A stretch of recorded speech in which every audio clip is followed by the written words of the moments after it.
As DeMar Hamlin's recovery continues, Iowa paramedics and first responders want you to know that access to life-saving resources can be found close to home. Local 5's Nora J.S. Reichart has more. Having a defibrillator on hand probably isn't the first thing many of us are thinking about when we're planning get-togethers.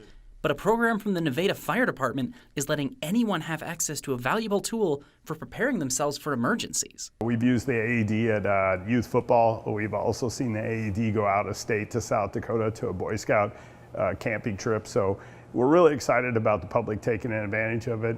In order to check out the AED, all a person has to do is go through CPR training with one of Nevada's EMS personnel. Check responsiveness. Call for help.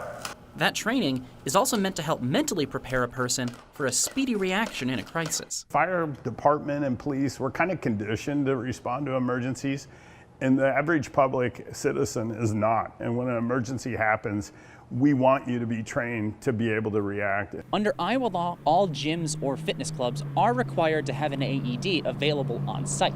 However, you might actually be surprised what sorts of places in Iowa don't require them. Iowa schools aren't required to have one available. 17 states have passed legislation making it mandatory in schools. And they're also not required in Iowa state buildings. 8 other states do.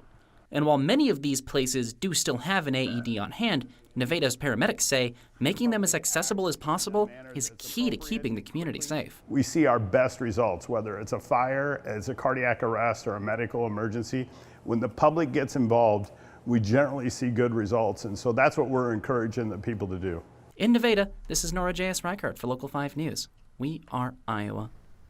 And according to the American Heart Association, survival rates from cardiac arrest double when a bystander is able to use an AED on the victim before emergency responders arrive.